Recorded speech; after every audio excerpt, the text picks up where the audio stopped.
할렐루야. 한 주를 시작하는 첫날 예배당 주의 예배 전에 찾은 여러분들을 환영하고 축복합니다. 우리 옆에 있는 분들하고 인사합니다. 예수님 부활하셨습니다. 앞뒤에 있는 분들하고 인사합니다. 사랑합니다. 축복합니다. 이제 예수님 부활하신 부활절을 지나서 이제 5월도 어느 정도 이제 마지막 주일에 우리가 다가왔습니다. 5월은 가정의 달이고 사랑의 달입니다. 그래서 이 그리스도인의 가정 또 그리스도인의 사랑에 대해서 계속해서 말씀을 증거하였고, 이 5월을 마지막을 맞이하면서 그리스도인이라면 마땅히 생각해야 될 또한 중요한 가족에 대해 오늘 본문이 말씀해 주고 계십니다. 오늘 우리가 읽은 본문은 예수님의 가족들이 예수님이 계신 곳에 왔을 때 벌어진 사건, 이 사건을 짧게 담아내고 있는 장면입니다.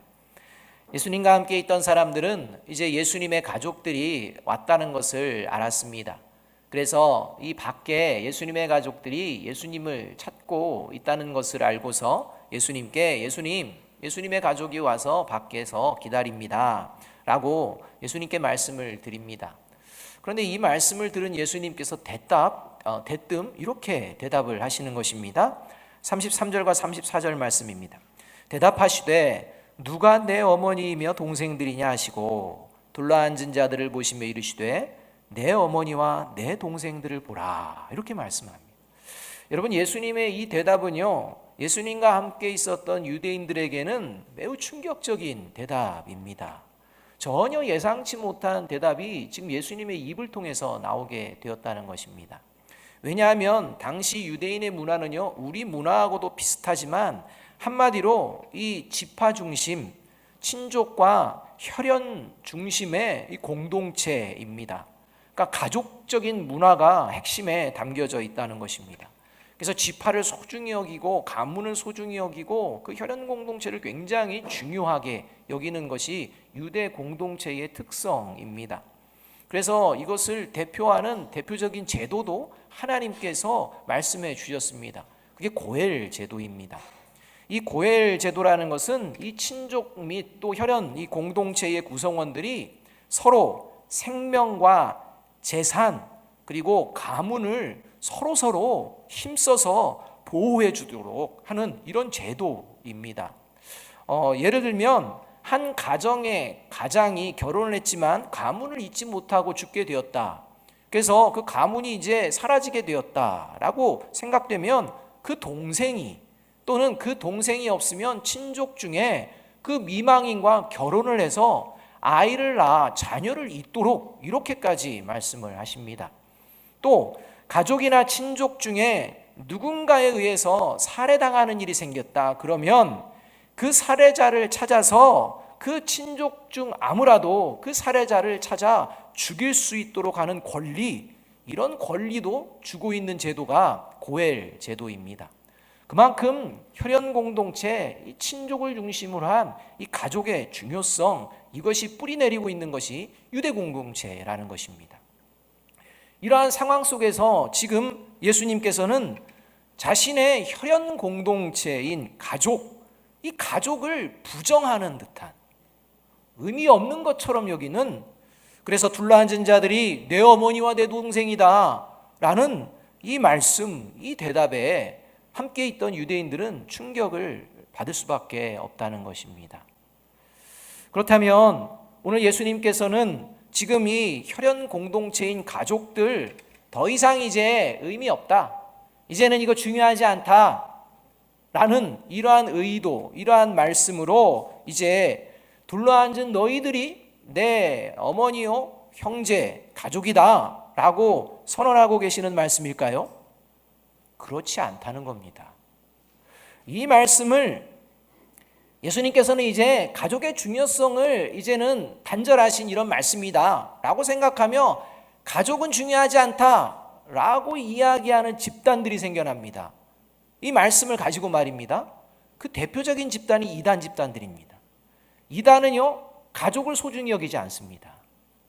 그래서 가족을 무너뜨립니다.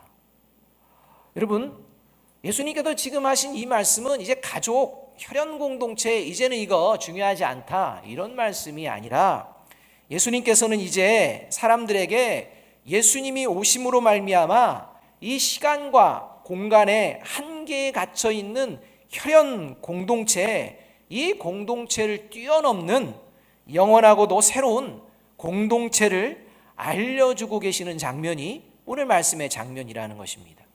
그러니까 하나님께서 우리에게 혈연 공동체, 가족 공동체를 허락하신 본질적인 이유가 어디 있는지를 이제는 예수님께서 친히 오셔서 선포하시는, 그래서 하나님께서 원하시는 귀한 공동체가 어떤 공동체인지를 이제 다시 알려주시는 말씀이 오늘 말씀이라는 것입니다. 유대인들은요, 이 혈연 공동체라는 이러한 인간적인 생각에 가득 메어서 이기적인 집단이 되었다는 것을 우리가 압니다. 자기 지파만 생각할 뿐만 아니라 또한 자기 민족만 생각합니다. 이렇게 이기적으로 변해버렸다는 것입니다. 이러한 개념을 깨뜨리시는 것이 바로 예수님께서 오늘 선언하시는 진정한 가족에 대한 이러한 모습을 말씀해 주기 원하셔서 이러한 말씀을 하고 계신다는 것입니다. 예수님께서 지금 예수님이 오심으로 말미암아 세워지게 되는 새로운 공동체, 이 새로운 가족 공동체가 있는데 그것이 바로 뭐냐? 교회 공동체라는 것입니다. 교회 공동체, 예수님께서 이 말씀을 통해 세워내고 계시는 것입니다. 그래서 에베소서 2장 19절에서는 에베소 교회를 향해서 이제 이렇게 말씀을 합니다. 2장 19절 말씀 함께 한번 읽어봅니다. 시작. 그러므로 이제부터 너희는 외인도 아니요 나그네도 아니요 오직 성도들과 동일한 시민이요 하나님의 권속이라, 이렇게 선언하고 있는 것입니다. 이방 지역에 세워진 예수 그리스도의 이름으로 세워진 교회를 무엇이라고 정의하느냐? 하나님의 권속이다, 이렇게 말하는 것입니다. 이 권속이라는 말이 가족입니다. 하나님의 가족이라는 것입니다. 저와 여러분이 예수 그리스도를 믿고서 이제 살아내는 그리스도의 사랑, 이 사랑의 실체, 저와 여러분이 이 땅을 살아가는 사랑의 실체가 실제 드러나는 그런 장소가 어디냐? 교회 공동체입니다. 가정 공동체에서는 숨겨질 수가 있습니다. 사랑이라고 생각이 되어집니다. 그러나 세상적인 사랑인지 진정한 하나님께서 베풀어 주신 하나님의 가족이 가지고 있는 사랑인지가 실체 드러나게 되는 데가 어디냐? 교회 공동체입니다. 교회 공동체를 통해 우리의 사랑이 변질되고 세속적인 그러한 사랑인지 아니면 하나님의 가족에 합당한 그러한 사랑인지가 드러나게 되어 있다는 것입니다. 사랑하는 여러분, 이제 한번 중요한 질문을 한번 드립니다. 마음속으로만 대답해 보시기 바랍니다. 꼭 마음속으로만 대답하시라고 해도 꼭 이렇게 소리내서 하시는 분이 있는데요, 그러다가 옆에 있는 분들 시험 듭니다. 그러니까 마음속으로만 대답을 잘 해보시기 바랍니다. 여러분은 자신이 하나님의 가족이라고 생각하십니까? 또 옆에 함께 예배드리는 분 하나님의 가족이라고 생각하십니까? 여러분, 우리가 함께 이렇게 모여서 드리는 이 모임 교회 공동체라고 생각하십니까? 분명 예수님께서는 오늘 본문을 통해서 이 하나님의 가족인 교회 공동체를 말씀하십니다. 그러나 예수님께서 말씀하시는 교회 공동체, 하나님의 가족은 지금 우리 눈으로 볼 수 있는 이렇게 예배당에 모인 사람들을 이야기하는 것이 아니라 하나님만이 아시는 교회 공동체를 말씀하는 것입니다. 그러니까 예수님께서 세우신 교회 공동체는 저와 여러분이 보는 이러한 것이 아니라 하나님이 인정하시는 교회 공동체라는 것입니다. 저와 여러분이 오늘 예배를 이렇게 드리고 있고, 저와 여러분은 또 자신은 물론이고 옆에 계신 분들을 보며 하나님의 가족이야 라고 생각할지라도 하나님께서 보시기에 하나님의 가족인 분도 있지만 하나님의 가족이 아닌 분도 있다는 겁니다. 그래서 예수님께서는 마지막 날 하나님의 가족과 하나님의 가족이 아닌 자들이 완전하고도 정확하게 구별되어질 것을 말씀하고 계십니다. 누가복음 17장 34절 35절의 말씀이 그 대표적인 말씀입니다. 함께 한번 읽어보겠습니다. 시작. 내가 너희에게 이르노니 그 밤에 둘이 한자리에 누워 있음에 하나는 데려감을 얻고 하나는 버려둠을 당할 것이요 두 여자가 함께 맷돌을 갈고 있음에 하나는 데려감을 얻고 하나는 버려둠을 당할 것이니라 이렇게 말합니다. 밤에 한자리에 누워 있습니다. 이거는 부부의 관계일 수도 있고 가족의 관계일 수도 여러 가지 관계입니다. 어쨌든 한 공간에 있는 이런 모습인데요, 한 공간에 있지만 한 사람은 하나님이 데려가고 한 사람은 버림당한다 이렇게 말합니다. 함께 봉사합니다. 함께 열심히 합니다. 맷돌을 함께 갑니다. 뭔가를 이루어 갑니다. 그런데 그 두 사람 중에 한 사람은 하나님의 가족으로 인정받아서 하나님의 데려감을 받지만 다른 한 사람은 하나님의 가족의 인정함을 받지 못하고 버림을 당하는 이 일이 벌어질 것이라고 예수님께서 분명하게 말씀하고 계신다는 것입니다. 분명 함께 합니다. 그러나 한 명은 하나님의 가족이고 한 명은 하나님의 가족이 아님을 말씀하는, 왜 두 명을 가지고 그렇게 얘기하시느냐, 그래서 한 명 한 명 나누느냐, 이것은 하나님의 구별하심은 반반 나누듯이 아주 정확하다는 것입니다. 실수가 없으시다는 것입니다. 그래서 하나님은 반드시 최후에는 저와 여러분 지금 이렇게 예배드리고 봉사하고 또 여러 가지 모습으로 교회 공동체라고 생각하고 하나님의 가족이라고 생각하며 삶을 살아가지만 결국 끝자리에서는 이렇게 구별되어지는 일들이 벌어지게 될 것이라고 말씀하고 있다는 것입니다. 따라서 저와 여러분이 생각하는 것이 중요한 게 아니라 하나님이 생각하시는 게 중요하다는 것입니다. 저와 여러분이, 그리고 우리 아름다운 교회 공동체가 하나님의 가족인지 그러지 못한지 돌아보라고 예수님께서 오늘 이 말씀을 주심을 믿습니다. 오늘 성경은요, 어떤 것이 하나님의 가족이냐? 첫째는 거듭나야만 하나님의 가족이 될 수 있다라고 말씀합니다. 하나님의 가족은 내가 그냥 나 하나님 가족 될래요 한다고 되어지는 게 아닙니다. 그냥 세례받았다고 되어지는 게 아닙니다. 거듭나야 합니다. 거듭난다는 것은 예수님을 마음에 영접하는 것을 말합니다. 이렇게 예수님을 영접한 사람들이 모이는 곳이 당연히 교회 공동체입니다. 34절 말씀 함께 한번 읽어보겠습니다. 34절입니다. 시작. 둘러앉은 자들을 보시며 이르시되 내 어머니와 내 동생들을 보라 이렇게 말. 예수님께서는 지금 예수님의 가족은 밖에 있고 예수님은 둘러앉은 자들을 보시며 너희가 어머니와 내 동생이다 이렇게까지 말씀하시는 이런 장면이라는 것입니다. 여기서 둘러앉다라는 것은 이제 그 상황이 예수님을 중심으로 사람들이 둥그렇게 또는 반원을 그리며 둘러앉은 이런 모습을 이야기합니다. 그러나 이것은 상황만의 모습이 아닙니다. 여러분, 예수님을 중심에 모시고 둘러앉아서 둘러앉은 사람들이 누구에게 관심을 집중하고 있을까요? 예수님입니다. 그 둘러앉은 모든 사람들이요, 예수님에게 그 마음을 집중하고 있는 이 모습을 이야기하는 것입니다. 따라서 거듭났다는 것, 그 마음 가운데에 예수 그리스도를 영접했다는 것은 바로 예수님을 마음에 모시고 예수님께 집중하는 이런 모습을 이야기하는 것입니다. 그래서 요한복음 1장 12절 13절은 이렇게 선언하고 있습니다. 영접하는 자 곧 그 이름을 믿는 자들에게는 하나님의 자녀가 되는 권세를 주셨으니 이는 혈통으로나 육정으로나 사람의 뜻으로 나지 아니하고 오직 하나님께로부터 난 자들이니라 이렇게 말합니다. 그래서 하나님은 아신다는 것입니다. 하나님은 저와 여러분이 누가 거듭났는지를 아신다는 것입니다. 그 마음이 어디를 향하고 무엇을 집중하고 있는지를 알고 계시기 때문입니다. 반면 예수님을 그 마음에 영접하지 않은 모습을 우리 31절에서는 예수님의 가족의 어떤 모습을 빗대어서 이야기하는데 그게 뭐냐? 밖에 서서라는 표현을 하고 있습니다. 그러니까 예수님이 계신 곳으로 가까이 나오지 않습니다. 예수님 오라는 것입니다. 내가 원하는 대로 하고 싶다는 것입니다. 예수님은 만나러 왔습니다. 그러나 예수님에게 관심이 있는 게 지금 아닙니다. 다른 데 관심이 있습니다. 그렇게 예수님을 찾아왔다는 것입니다. 예수님께 마음을 주지 않고 겉도는 모습이라고 할 수도 있을 것입니다. 이렇게 예수님을 영접하지 못하고 겉도는 모습 중에 대표적인 모습이요, 주일날 예배드리지 않는 것입니다. 여러분, 주일날 예배를 안 드리는 것은요, 예수님을 마음에 영접한 게 아닙니다. 겉도는 삶입니다.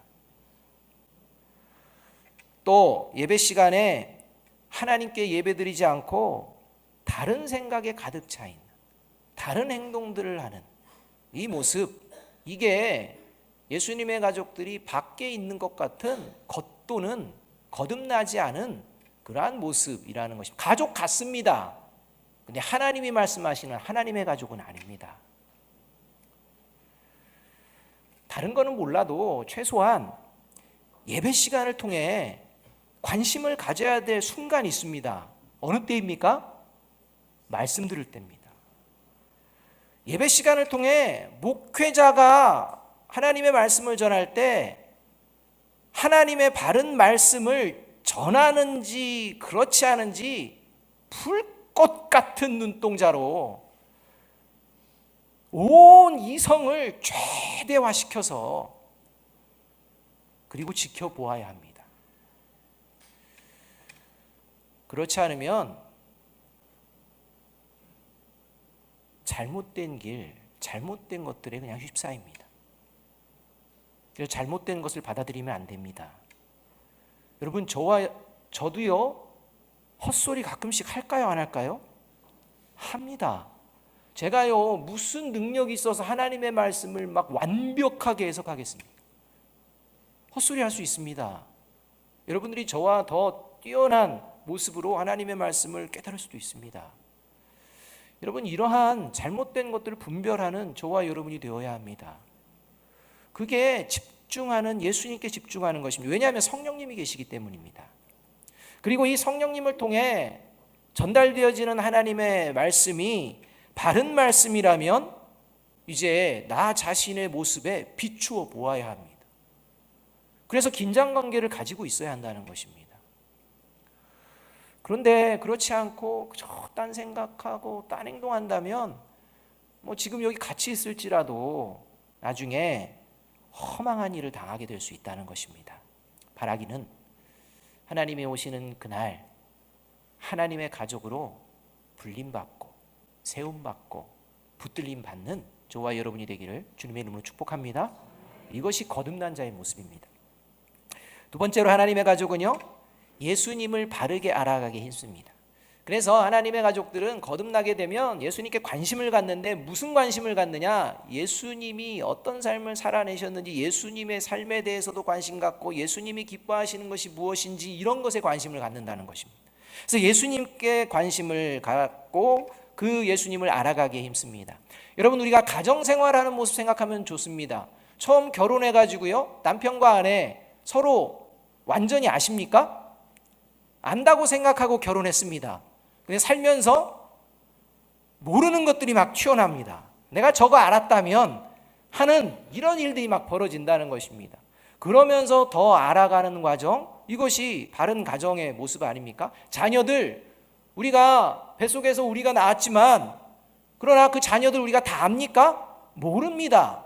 어렸을 때는 참 말도 잘 듣고 너무 귀하고, 이렇게 가면 정말 천재가 될 것도 같고, 이렇게 하면 그냥 진짜 어떤 뭐든지 할 수 있을 것 같은데 어느 순간 도대체가 왜 삐딱선을 타는지도 모르겠고 왜 이 모양인지 모르겠고, 그러면서 서로 보면서 당신 닮아서 그래 이런 얘기를 하고, 이러한 모습들이 우리가 경험하는 모습 아니겠습니까?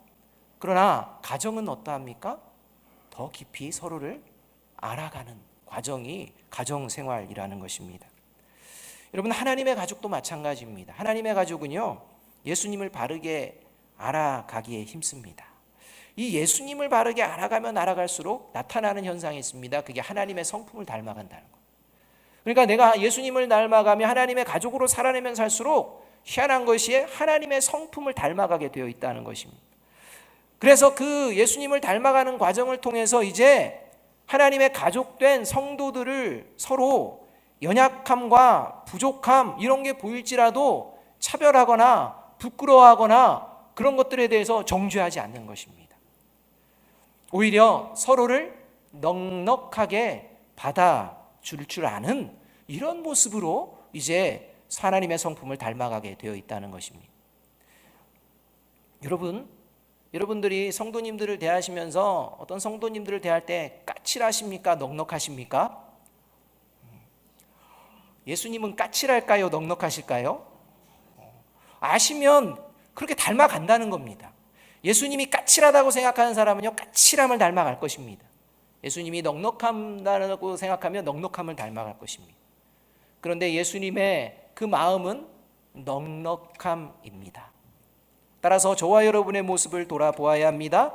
그래서 35절은 이렇게 말씀합니다. 누구든지 하나님의 뜻대로 행하는 자가 내 형제요 자매요 어머니니라, 이렇게 말합니다. 여기서 예수님께서는 하나님의 가족, 이 가족이 될 수 있는 사람에 대해서 예수님이 친히 정하시는데 어떻게 정하느냐? 상반절에서 누구든지 이렇게 말씀합니다. 예수님께서 정하는 하나님의 가족은 어느 누구도 예외가 없다는 것입니다. 누구든지입니다. 지금 예수님을 둘러앉은 이 사람들, 그들이 사회적으로 어떠한 존재인지, 경제적으로 얼만큼 가지고 있는지, 육체적으로 뭐 연약한지 부족한지 뭐 이런 것 예수님이 생각하고서 내가 쟤와 형제하면 내 문제가 되겠는데, 가족이 되면 이런 차별이나 저기가 내 형제 되면 참 내 얼굴을 들고 다닐 수가 없을 텐데, 이런 부끄러움, 이런 모습이 아닙니다. 실제 예수님을 둘러앉은 자들은요, 그 당시에 소외받고 연약하고 부족한 자들입니다. 그런 자들을 향해서 하나님께서 지금 뭐라고 말씀하시느냐?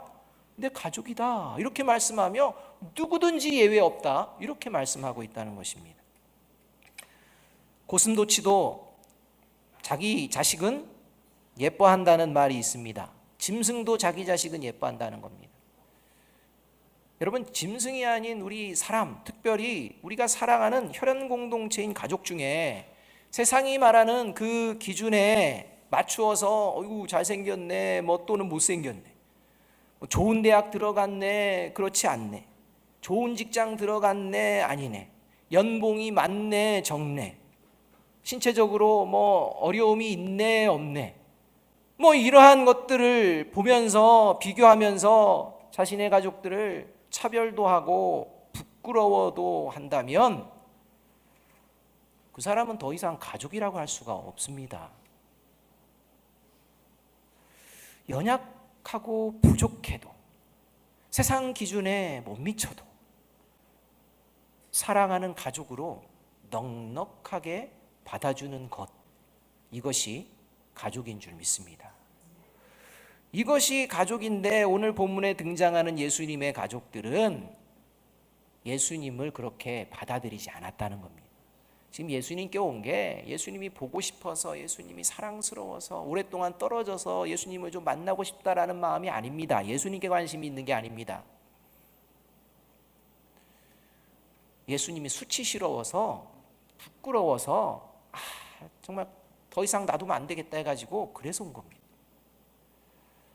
그래서 예수님의 가족이 예수님을 찾아온 이유를 마가복음 3장 21절은 이렇게 말씀합니다. 예수의 친족들이 듣고 그를 붙들러 나오니 이는 그가 미쳤다 하밀러라. 그러니까 지금 예수님을 찾아온 예수님의 가족들은 그 이유는 예수님이 미쳤다고 생각해서입니다. 지금 이거는 가족의 수치라고 여기고 있어서 붙들러 와서 뭐 하여튼 교훈을 주든지 때리든지 경고하든지 뭔가 하는 우리 가문의 수치라는 생각 때문에 예수님 붙들러 왔다는 것입니다. 그런데 문제는 뭐냐? 이 예수님의 가족들이 예수님이 미쳤다고 생각한 그 기준이 무엇이었느냐? 사람들이 이야기하는 것을 듣고서 그렇게 생각했다는 겁니다. 특별히 그 당시에 출세하고 똑똑하다고 생각했던 종교 지도자들인 서기관들이 예수님을 미쳤다라고 말하기 때문에 그 소리 듣고 미쳤다고 생각한 것입니다. 근데 서기관들이요, 예수님이 왜 미쳤다고 했느냐, 왜 귀신 들렸다고 하느냐, 귀신을 쫓아내는 역사를 일으키시니까 너 귀신 들렸다 이렇게 얘기하는 것입니다. 너 미쳤다 이렇게 얘기하는 것입니다. 여러분, 귀신 들린 사람에게서 귀신을 쫓아내는 것이 귀신 들린 것입니까? 대단한 일을 행한 겁니까? 수치스러운 것입니까? 아니면 자랑스러운 겁니까? 근데 우리가 상식적으로 생각해도 귀신을 쫓아내면 야, 우리 가족 중에 정말 출중한 예수 참 대단하다 이렇게 생각해야 되는데 미쳤다는 것입니다. 왜 그런 이성이 상실될까요? 그 이유는 딱 한 가지입니다. 자신들이 생각하기에 똑똑한 서기관들이, 하나님을 온전히 믿는다고 생각하는 서기관들이 미쳤다고 하니까 미친 거라는 것입니다. 이게 미친 거 아닙니까? 네? 여러분, 세상 기준으로 가족들을 넉넉히 받아들이지 못하고 차별하고 부끄러운 그러한 마음으로 가족들을 대하는 분이 있으면, 그러면서도 예수 그리스도를 영접한 그리스도인이라고 한다면 이건 하나님의 가족이 아닙니다. 자기가 그렇게 생각하는 것입니다. 자신의 가족도 차별하고 부끄럽게 여기고 수치스럽게 여기는데 하물며 한 방울 피도 섞이지 않은 성도들을 과연 하나님의 가족처럼 대할 수 있겠습니까? 못합니다. 숫자 나라에 4.5와 5가 살았습니다. 그런데 이 5는요, 성격이 아주 나쁩니다. 그래서 항상 4.5를 괴롭힙니다. 하지만 4.5도 괴롭힘을 당하면서도 억울했지만 어쩔 수가 없습니다. 왜냐하면 5보다 0.5가 부족해서 힘이 없고 어차피 능력은 5가 더 많기 때문에 그렇게 살아가는 세상이기 때문에 기가 죽어 살았습니다. 그러던 어느 날 5가 4.5에게 커피 타오라고 명령을 한 겁니다. 평소 같으면 군소리 없이 커피를 타왔을 4.5가 뻣뻣하게 서서 5에게 말합니다. 네가 타먹어. 순간 주변의 숫자들이 다 놀랍니다. 특별히 5가 거칠다는 것을 알기 때문에 이제 5가 그 성격 못 이겨서 4.5에게 난폭한 행동을 할까봐 이제 긴장하며 걱정스럽게 4.5에게 권면합니다. 4.5, 너 왜 그래? 그러자 4.5가 이렇게 대답합니다. 나 점 뺐다.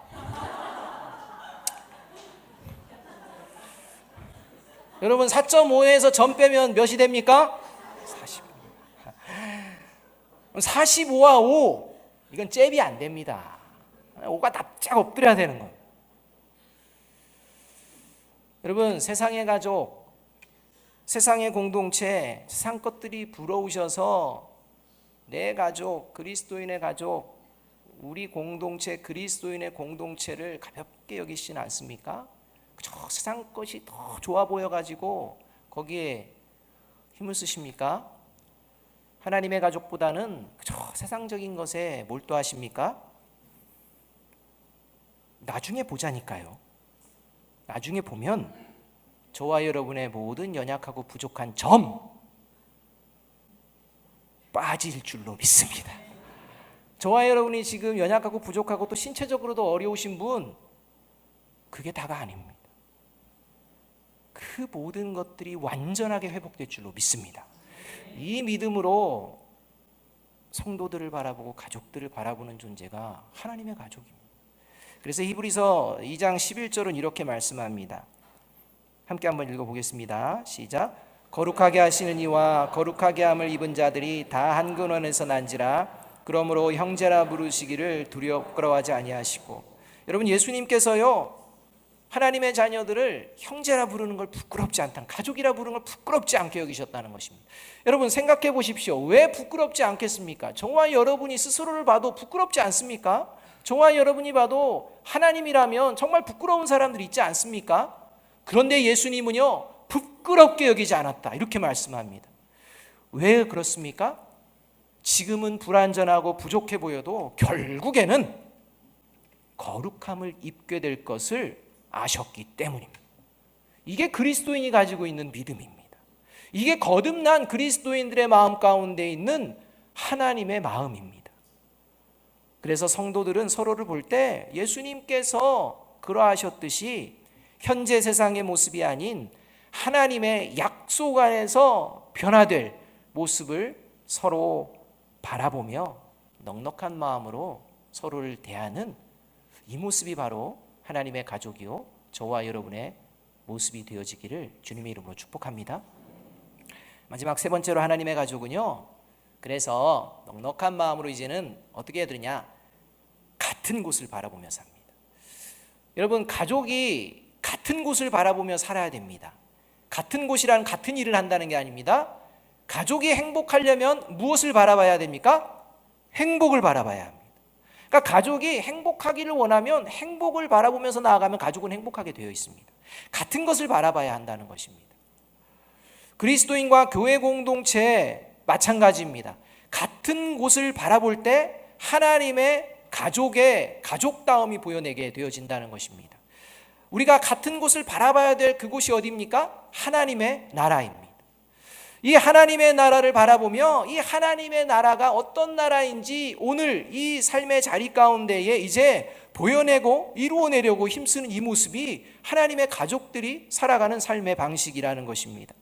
다시 35절 말씀을 보면 이렇게 말씀합니다. 누구든지 하나님의 뜻대로 행하는 자가 내 형제요 자매요 어머니니라, 이렇게 말합니다. 누구든지 차별 없이 부끄러워하지 아니하고 하나님은 누구든지 하나님의 가족이 될 수 있다, 이렇게 말씀합니다. 그러나 그 말씀을 아멘으로 받아들이는 자의 모습이 뒤에 등장하는 것입니다. 예수님께서는 하나님의 뜻대로 행하는 자가 하나님의 가족이라고 분명하게 말씀하고 있습니다. 그리고 먼저 예수님께서 이 하나님의 뜻을 이루어내십니다. 그래서 십자가에서 죽으십니다. 그리고 예수님께서 너희가 내 형제요 내 자매요 내 어머니라고 말하는 이 가족을 선언하는 것처럼 예수님께서 하나님께서 뜻하신 십자가의 길을 걸어내심으로 말미암아 영원한 하나님의 나라가 열리게 된 줄로 믿습니다. 이 영원한 하나님의 나라를 예수님께서 십자가에서 죽으시고 부활하심으로 이제 그것을 믿는 모든 하나님의 가족들에게 놀라운 역사를 허락하여 주셨는데, 그게 뭐냐? 하나님의 나라를 볼 수 있는 영안을 허락하여 주신 줄로 믿습니다. 그래서 요한복음 3장 3절이 예수님께서 이렇게 말씀합니다. 예수께서 대답하여 이르시되 진실로 진실로 내게 이르노니 사람이 거듭나지 아니하면 하나님의 나라를 볼 수 없느니라. 예수님을 마음에 영접한 그리스도인과 교회 공동체는요, 한결같이 우리에게 허락하신 부활의 능력, 그 영안으로 하나님의 나라를 바라보며 나아가게 되어 있다는 것입니다. 하나님의 나라를 바라본다는 것은 하나님의 나라에 합당한 모습이 어떠한 것인지 발견하고 이해하는 것을 말합니다. 하나님의 나라가 어떤 나라인지 발견하고 이해할 수 있는 분명하고도 확실한 것이 어디에 담겨 있습니까? 말씀에 담겨 있습니다. 하나님의 말씀이 성경에 담겨 있다는 것입니다. 따라서 하나님의 가족들은요, 반드시 하나님의 나라를 향하여 나아가며 하나님의 나라를 이루기 위해서 하나님의 말씀을 잘 듣고 잘 이해하고 그 말씀을 따라 살아내려는 이 모습이 따라오게 되어 있다는 것입니다. 그래서 누가복음 8장 21절에서는 오늘 마가복음 하나님의 뜻대로 행하는 것이라는 말씀을 하나님의 말씀을 듣고 행하는 것이라고 말씀하고 있는 것입니다. 하나님의 말씀을 듣는 이유는 하나님의 나라가 어떠한 나라인지를 깨닫고 이해하고 삶으로 살아내기 위함인 줄로 믿습니다. 이게 하나님의 가족의 모습이라는 겁니다. 지난 19일 미국의 한 대학 졸업식장에서 놀라운 일이 벌어졌습니다. 흑인 대학인데요, 한 흑인 사업가가 너희들 빚 걱정하지 말고 세상에 나가 이제 일해 라고 하며 이 학교 졸업생 약 400명의 학생들의 학자금 빚 4천만 불, 477억 원이라고 합니다. 이 학생들이 가지고 있는, 졸업생들이 가지고 있는 모든 학자금의 빚을 갚아주겠다고 기부를 선언해버렸습니다. 놀라지도 않죠. 그거 들으면서 우리 교회 짓는데 좀 주지, 뭐 이런 생각도 저는 들었는데, 이 선언을 하기 전에 학생들이 졸업식장에서 어땠냐, 막 졸고 딴청 피우고 막 지루해가지고 막 하다가 이 선언을 듣는 순간 자신들의 학자금 빚이 탕감된다는 것을 알자마자 어떻게 했느냐, 모두 일어나서 환호하고 기뻐하고 하는 모습, 이게 동영상이 나옵니다. 찾아보십시오. 이러한 기뻐하고 환호하는 이러한 식장에서 이 사업가가 이런 당부를 했습니다. 나는 이제 우리 졸업생들이 받은 것을 앞으로 돌려주리라는 것을 확신한다. 앞으로 다른 졸업생들도 이와 같은 기회를 접할 수 있도록 합시다. 이렇게 얘기했습니다. 이 사람은요, 흑인으로서 미국에서 성공한 사업가이면서 모든 흑인이 자기의 가족이라고 생각하며 이 일을 벌인 것입니다. 그리고 이 마음을 닮아 같이 이제 이러한 모습들, 어려운 자들을 돕는 이러한 일들을 함께 했으면 좋겠다라는 이런 이야기를 했습니다. 여러분, 모든 학생들의 빛이 이 빛의 무게에서 이 해방되는 이 기부 소식에 모든 학생들은 환호하고 기뻐했습니다. 그렇다면 이러한 사랑의 빚을 받은 것을 기억하고 졸업하는 모든 학생들이 지금 이 빚을 탕감해 준 기부한 이 사업가의 바램처럼 받은 것을 돌려주는 삶을 살아낼까요? 그렇지는 않다는 것입니다. 사랑하는 여러분, 대학 학자금과는 비교할 수 없는 죄, 하나님의 나라에는 들어갈 수 없는 철저한 죄의 빚을 갚아주시고 모든 사람들에게 하나님의 가족이 될 수 있는 길을 열어주신 분이 예수 그리스도이십니다.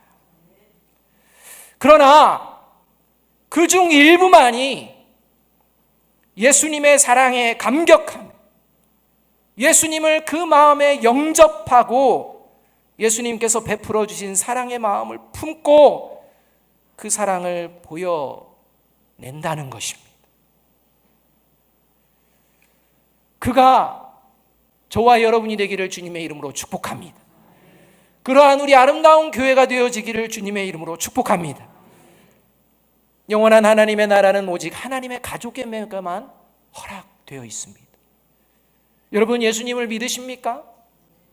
여러분, 예수님을 닮아 서로 부족한 모습을 넉넉히 받아주고 계십니까?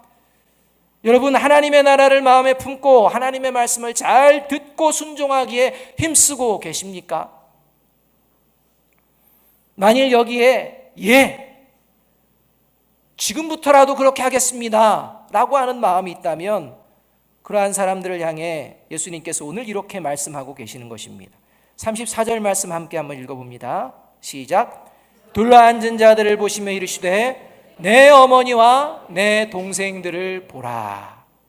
오늘 하나님께서 하나님 앞에 둘러앉은 저와 여러분을 바라보며 세상을 향해 내 가족을 보라 라고 외치시는 축복을 누리시기를 주님의 이름으로 축복합니다. 기도하겠습니다.